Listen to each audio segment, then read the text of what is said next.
Alors, UV Boosting, qu'est-ce que c'est? C'est une start-up qui a maintenant 6 ans, qui conçoit et qui commercialise une solution de stimulation des défenses des plantes grâce aux UVC. Le concept est assez simple, on fabrique des panneaux UV, comme vous pouvez le voir sur la slide, qui sont directement fixés sur les tracteurs des agriculteurs, des viticulteurs, et qui permettent de mieux protéger les plantes des maladies, du gel, du stress hydrique, de tout un tas d'agressions, pour permettre aux agriculteurs de réduire leur dépendance aux produits phytosanitaires et de mieux résister à certains impacts liés au changement climatique.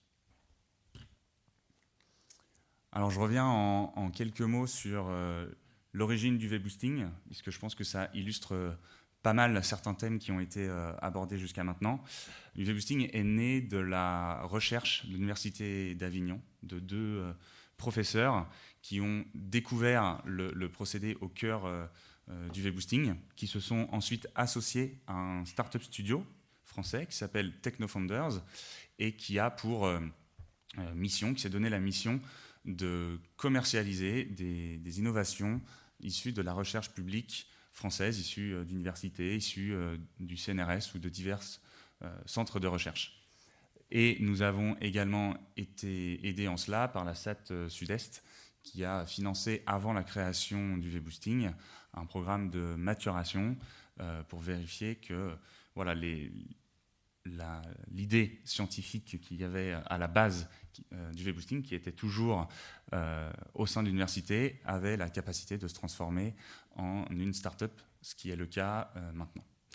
Je passe la parole à Jérôme qui va vous expliquer plus en détail, concrètement, comment fonctionne UV Boosting, quel est le procédé qui permet à nos panneaux de stimuler les défenses des plantes. Merci Baptiste. Le principe est assez simple. Donc, Baptiste l'a déjà dit, on conçoit des panneaux UV qu'on va monter directement sur les tracteurs. Et donc, ces panneaux UV génèrent de la lumière UVC. Alors, pour les non-initiés, la lumière UVC, c'est une partie du spectre solaire qui est filtrée par la couche d'ozone. Donc, il n'existe pas de rayonnement UVC à état naturel sur Terre. Et donc, quand les plantes vont voir ce rayonnement UVC, on parle de flash puisque le tracteur avance à une vitesse d'environ 4 km/h. Donc, pour les plantes, ça représente une exposition de moins d'une seconde, c'est quelque chose de très court.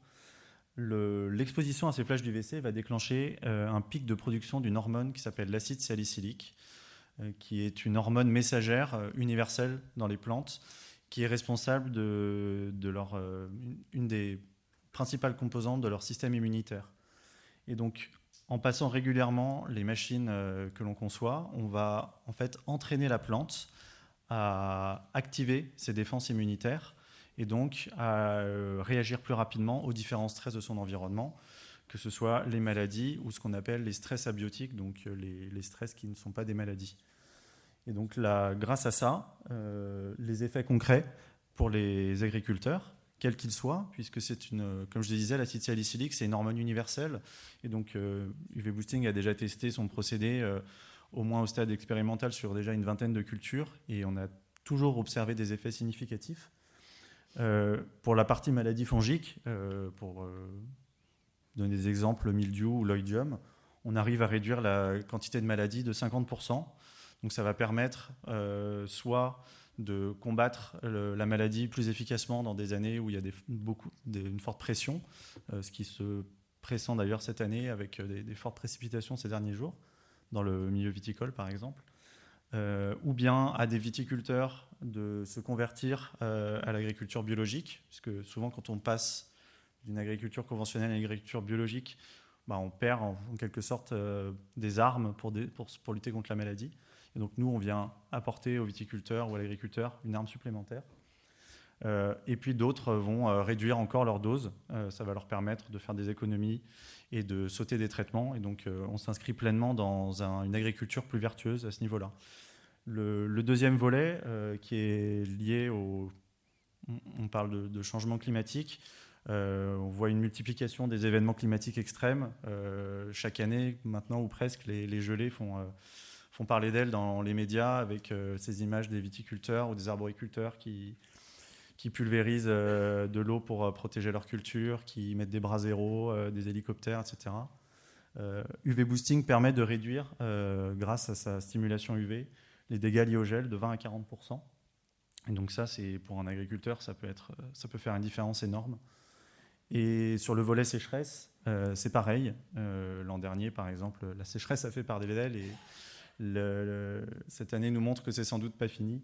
La stimulation UV permet de diminuer les pertes liées à la sécheresse. Et donc on a observé l'année dernière jusqu'à 40% de rendement en plus dans les vignes qui avaient été stimulées aux UV.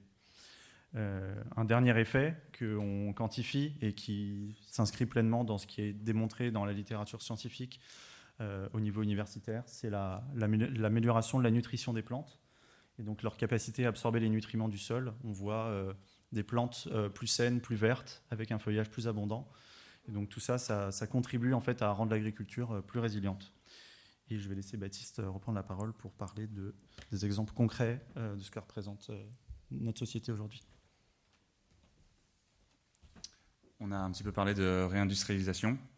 Aujourd'hui, nos produits sont assemblés et conçus en France, dans notre atelier de production dans les Yvelines. L'entreprise, c'est 25 collaborateurs, principalement dans les Yvelines, mais aussi en Champagne, à Bordeaux, pour des raisons évidentes. On arrive en période de pic de production à embaucher jusqu'à une dizaine de contrats courts.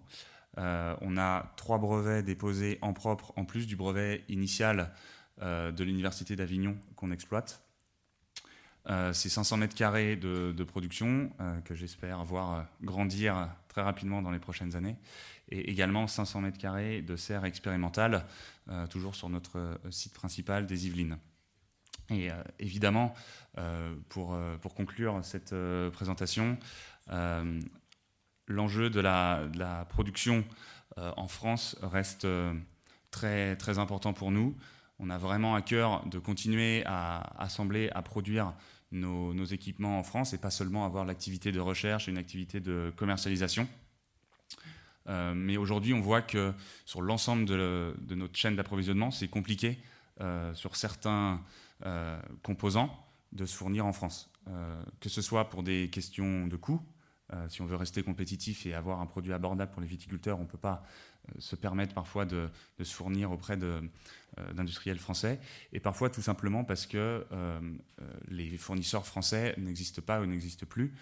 Ils existent encore en Allemagne, ils existent encore en Italie, mais ils n'existent plus en France, et c'est par exemple le cas sur la fabrication de lampes ou de LED UVC.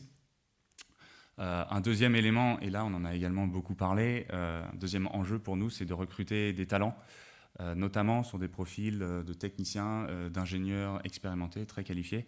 Mais je pense que c'est loin d'être spécifique à UV Boosting et on a tous ce problème dans la salle. Et le dernier point, même s'il y a plus d'opportunités probablement qu'à la fin des années 90 quand certains ont créé leur entreprise. Depuis 1 an, 18 mois, avec notamment la guerre en Ukraine, les financements se raréfient. Et pour une jeune entreprise comme la nôtre, avec les reins forcément moins solides que des sociétés plus établies, ça reste... on est dans un climat incertain qui rend notre développement forcément plus difficile. Donc je dirais que c'est les 3 enjeux auxquels font face les équipes du UV Boosting aujourd'hui.